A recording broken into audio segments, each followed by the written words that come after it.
अथ द्वादश कला प्रारंभ।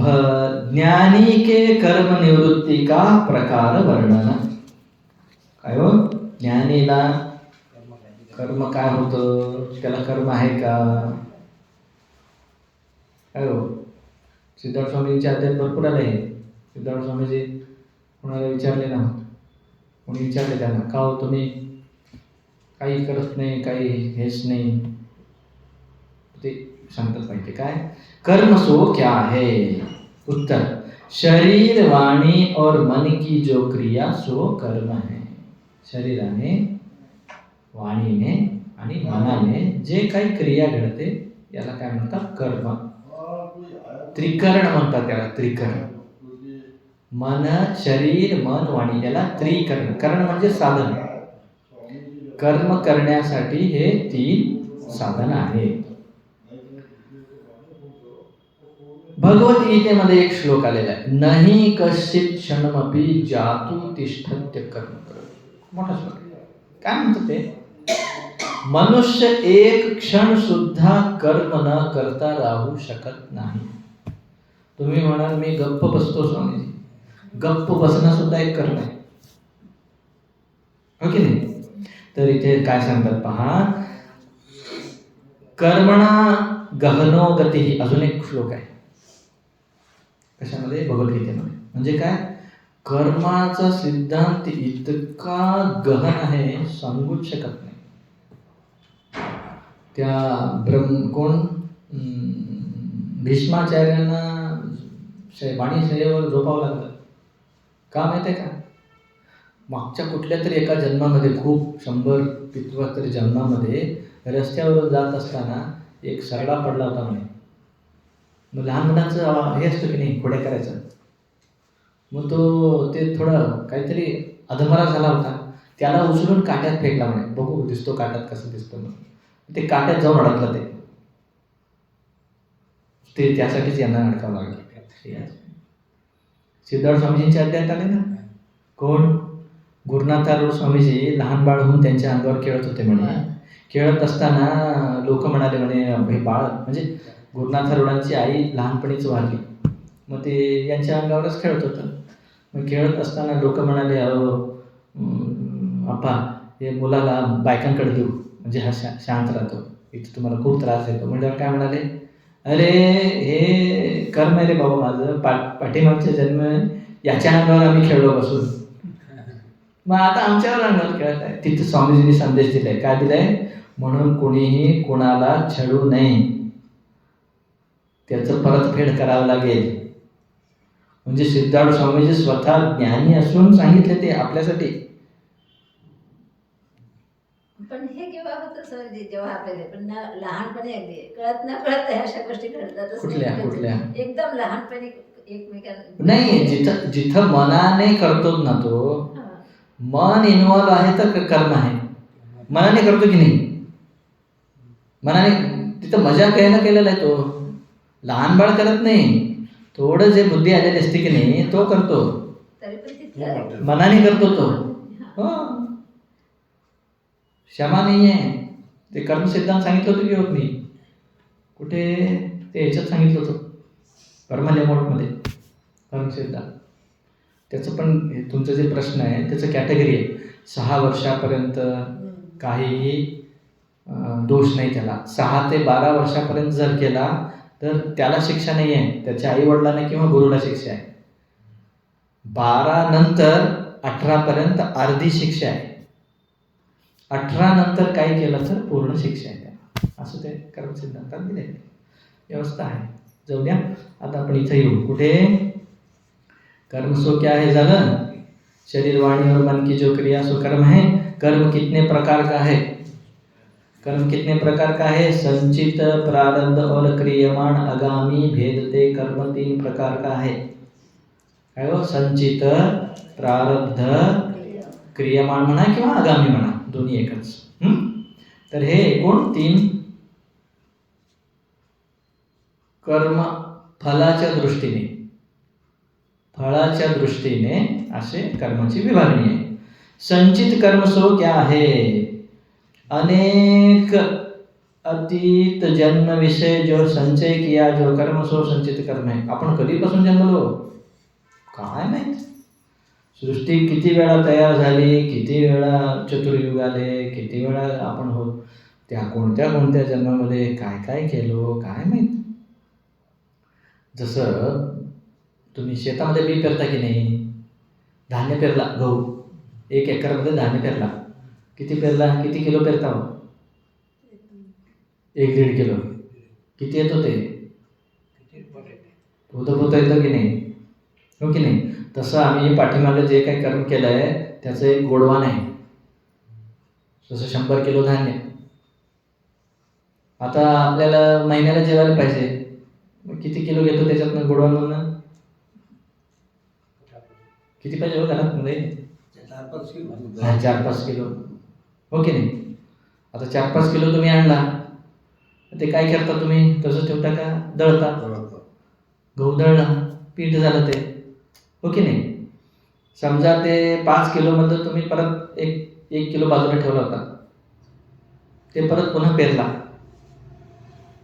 परत त्याचं पीक येतो, परत तिकडे गोडवांमध्ये जातो, हो की नाही.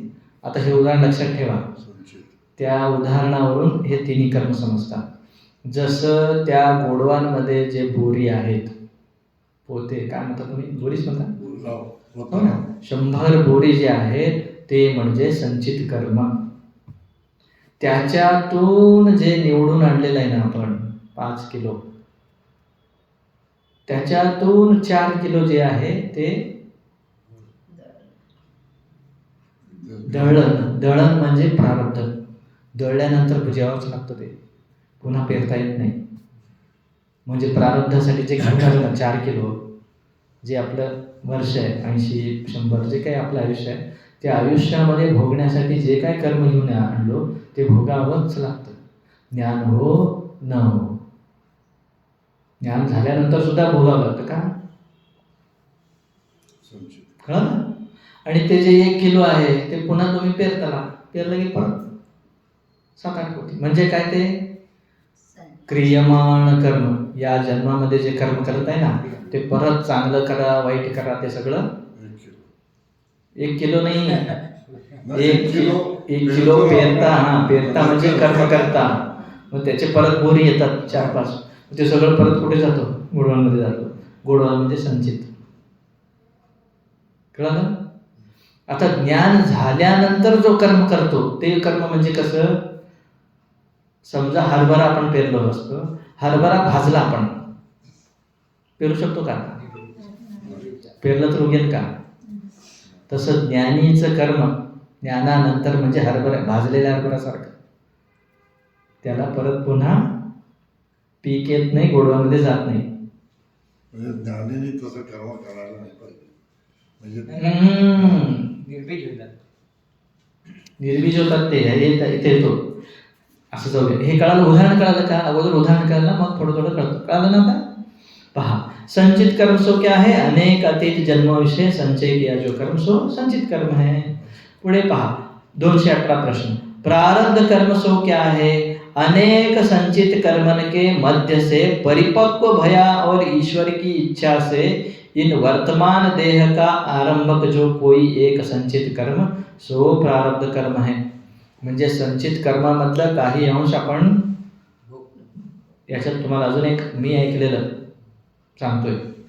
जेव्हा आपण शरीर सोडतो आणि दुसरा शरीर घ्यायला जातो ना, तेव्हा ईश्वर आपल्या समोर आपलं सगळं संचित कर्म समोर ठेवतो म्हणे. याच्यातून काय निवडायचं आहे, निवड तुझ्या पुढच्या जन्मासाठी. मग मला सांगा, कसलं निवडणार आहे तुम्ही? वाईट निवडणार आहे, चांगलं निवडणार आहे की नाही? म्हणजे आता जे काय भोगत आहे ना आपण, ते गोडवान कसलं आहे? पुण्य आणि पाप रूपी आहे. ते पुण्य असेल तर सुख देतो, पाप असेल तर दुःख देतो. मग आम्ही जे काय निवडून आणलेलं आहे हे सर्वोत्तम पुण्य आहे. म्हणजे गोडवांमध्ये खतरनाक कर्म आहेत, सगळे दुःख देणार आहे. जर या जन्मामध्ये पुण्य कर्म केलो तर ते पुन्हा संचित मध्ये जाईल आणि पुढच्या जन्मात निवडायला आहे ते, म्हणून पुण्य कर्म करा म्हणतात या जन्मात. काही ज्ञान बीज नाही झालं तरी पुण्यकर्म केला तर जेव्हा तो तुम्हाला निवडायला लागेल तेव्हा ते पुण्यकर्म तर असेल. आणि इथंही पाप केला, अगोदर पापच पाप आहे, निवडणार काय? मग जातो कुठे? कृमी, कीटक, लॅट्रिन मधले किडे होतो का? तेवढे खतरनाक कर्म.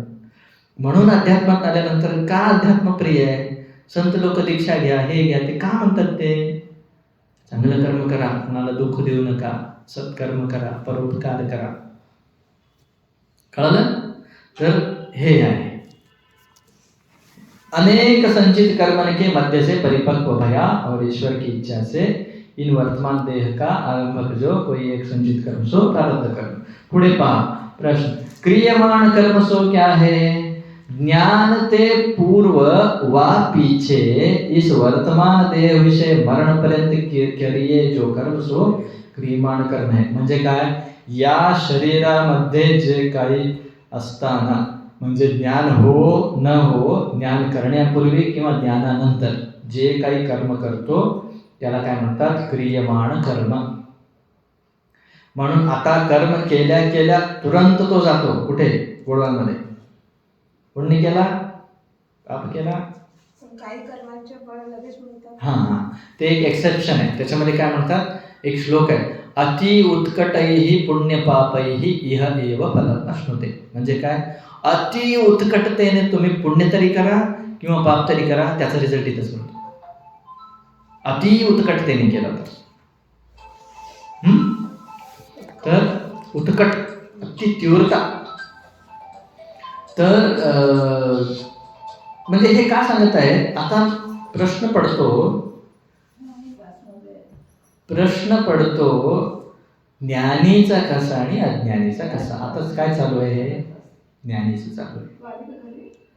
हे कर्म सिद्धांत जर ज्याला कळालं तर तो कधीही पाप कर्म करणार नाही. आणि मोक्ष व्हायला हा कर्म सिद्धांत फार गरज आहे. का? आता मी सांगितलं ना, अगोदरच तिथं पाप कर्म आहे, निदान मग इथं पुण्य तरी कर्म करेल. ओके नाही? कर्म सिद्धांत कळालं तर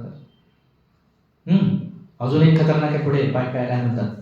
आता जेव्हा ज्ञान होईल, ज्ञान होण्यापूर्वी जे काही कर्म करतो ते कुठे जातो? संचित मध्ये जात आहे. आता ज्ञान झाल्या काय होतो? संचित कर्म भस्म होतो, म्हणजे गोडवांना आग लागते. ज्ञान झालं, जितके काही कर्म आहे, ज्ञानाग्नी दग्ध कर्माणी भस्मसात कुरुते अर्जुन, भगवद्गीतेत दिलेलं आहे. ज्ञान झाल्यानंतर सर्व कर्म भस्म होतात. आतापर्यंत जे काही केलं ते सगळं. प्रश्न असा आहे की आता जे पुढं कर्म करतो त्याचं काय होतं? ज्ञान झाल्यानंतर ज्ञानी कर्म करतो की नाही? करतो, करावं लागतं, प्रारब्ध आहे. ओके. पुढे सांगतो पहा, ज्ञानी के कर्म की निवृत्ति किस रीति से हुए है? ज्ञान से अज्ञान की आवरण अंश की निवृत्ति हुए है. आवरण की निवृत्ति के भय आवरण को आश्रय करके स्थित संचित कहिए पूर्व अनेक जन्म विषय किए कर्म की निवृत्ती याने नाश होवे है. म्हणजे काय? ज्ञानीला अज्ञानाचा दोन रिझल्ट आहे, एक आवरण आणि एक विक्षेप. आवरण म्हणजे काय? अज्ञान. आता जेव्हा ज्ञान होतो त्या आवरणाच्या आश्रित काय? संचित कर्म आहे. आवरण गेला, संचित कर्म नाश झाला.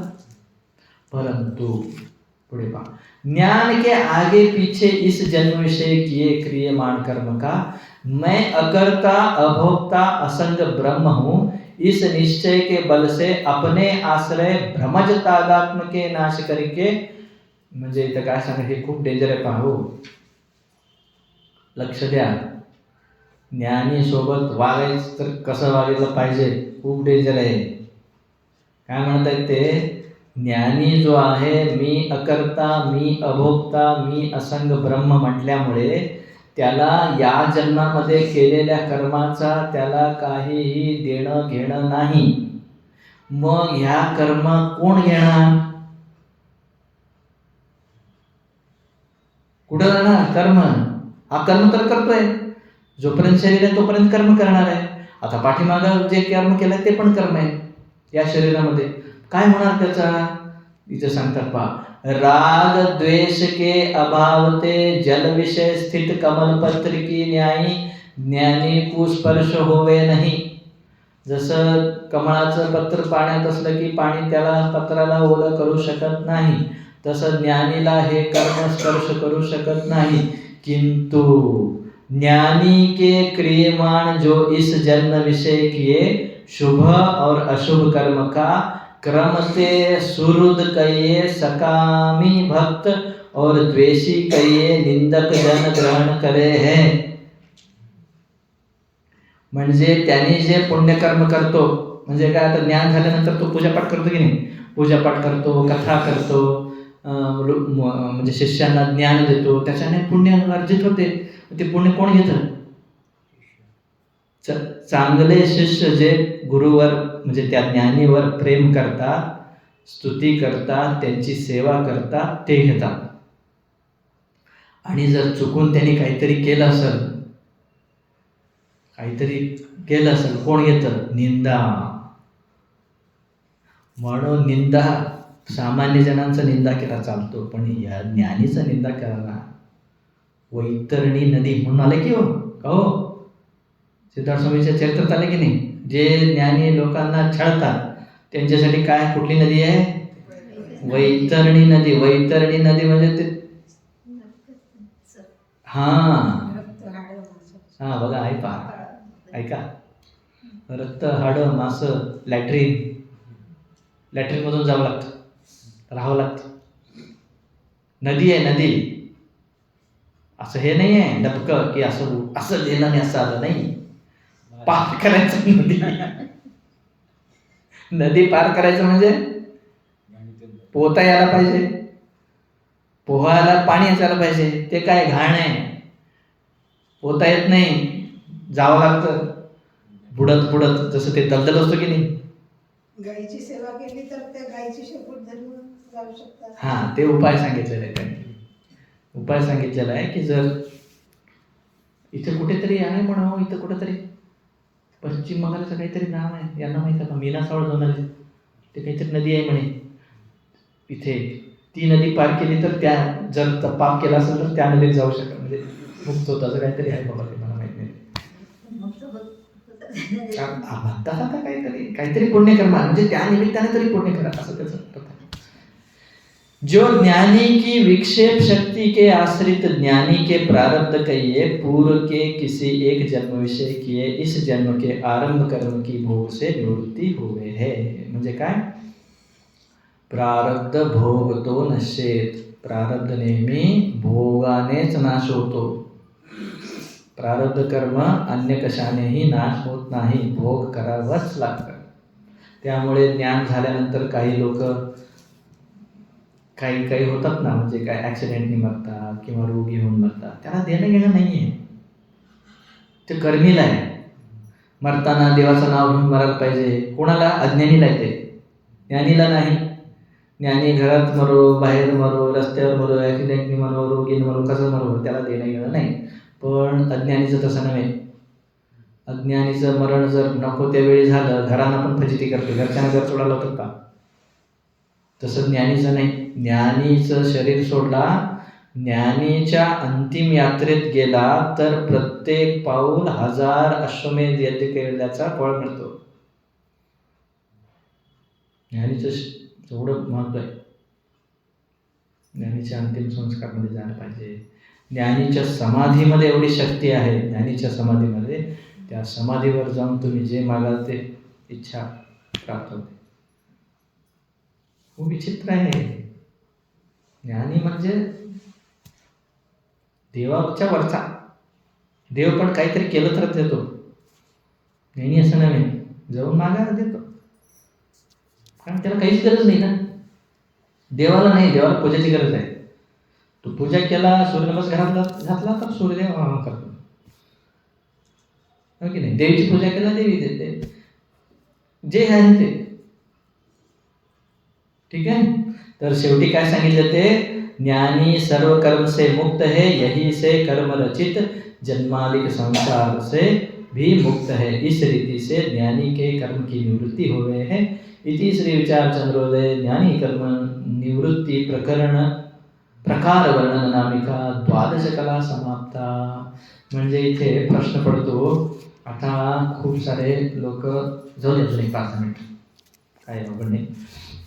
आता ज्ञान झाल्यानंतर सर्व कर्म नाश होतात असं म्हणतात आहे. ज्ञानाग्नी दग्ध कर्माने भस्मसात करू. याच्यामध्ये आर्ग्युमेंट आहे की जर ज्ञान झाल्यानंतर सर्व कर्म गेले तर हे प्रारब्ध कर्म त्याला भोगावं लागतात, तर हे कसं? तर साहेब सिद्धार्थ स्वामींच्या चरित्रात आलं हे. कोणी एकटा प्रश्न विचारतो सिद्धार्थ स्वामीजींना, जर ज्ञान झाल्यानंतर सुद्धा ज्ञानीला कष्ट होतो की नाही असं विचारतो तो सिद्धार्थ स्वामीजींना. मग तेव्हा सिद्धार्थ स्वामीजी विचारतात, तू ज्ञानीला शरीर समजतो की आत्मा समजतो? है ना, ज्ञानी शरीर नव्हे, तो आत्मा आहे. शरीर प्रारब्धाच्या अधीन आहे, त्याला घेणं नाही आहे. मग आपला प्रश्न पडेल, मग ज्ञान झाल्यावर दुःख होईल का? होईल का? हा, अंतःकरणाला दुःख आहे, त्याला माहित आहे मी अंतःकरण नाही आहे. हा, त्याला उदाहरण देतात खूप छान. काय, एक व्यक्ती आहे, त्याला 3 बायका आहेत. 3 बायका आहेत. एक नाही, असं काय नाही. भारतीय लोकांना पण पूर्वी होत्या राजे महाराजांनी. नाही, इथे काय घ्यायचं आहे उदाहरण पहा. 3 बायका आहेत त्याला, आणि एक बायको जी आहे ती माहेर गेली. जुना उदाहरण आहे, आजच्या काळचं नव्हे, जुन्या काळातलं उदाहरण आहे. मग तेव्हा कसे जायचे माहेरी? पायी जायचे, बैलगाडीत जायचे, खूप लांब लांब जायचे. मग ती एकटी माहेरी गेलेली आहे, दोघे घरात आहेत, आणि तो नवरा मेला. आता जे घरात होते ते काय झाले? विधवा झाले. मग ते काय केले? बांगड्या बिंगड्या फोडले, ते कुंकू पुसले. आता मला सांगा, ती जी 3री गावात आहे, आता तिला न्यूजच माहीत नाही अजून गेल्यामुळं, हो की नाही? मग ती सगळं आभरणे आहे, हो की नाही? मग आता ती विधवा आहे का सगळं आहे? विधवाच आहे, पण माहीत नाही. त्याप्रमाणे ज्ञान झाल्यानंतर संचितही गेला, क्रियमाणही गेला, प्रारब्धही गेलेलाच आहे. पण ते उरलेला जो आयुष्य आहे ना त्याचं, ज्ञान नंतर 20-30 वर्ष, ते जसं जोपर्यंत जाऊन तिथला कोणीतरी जाऊन तिला सांगेल ना न्यूज, आता काय मोबाईल वगैरे आहे, तेव्हा काही नव्हतं. मग ते संदेश देणारा जायचा, घोड्यावर गेला बाबा, असं गेली, मग ती सगळं आभूषण वगैरे काढते, हो की नाही? मग तेव्हा काढते, पण ऑलरेडीच ती काय, तसं ऑलरेडी प्रारब्ध कर्म सुद्धा त्याला नाही आहे. परंतु शरीर दृष्टीने पुढच्या जे 20-30 वर्ष ज्ञान नंतर जे काही राहिलेलं आहे, तोपर्यंत तो काय, तो शरीर भोगतो, तो भोगत नाही, असं आर्ग्युमेंटमध्ये युक्ती दिलेली आहे. ओम पूर्णमदः पूर्णमिदं पूर्णात् पूर्णमुदच्यते पूर्णस्य पूर्णमादाय पूर्णमेवावशिष्यते. ओम शांति शांति शांति. सद्गुरुनाथ महाराज की जय.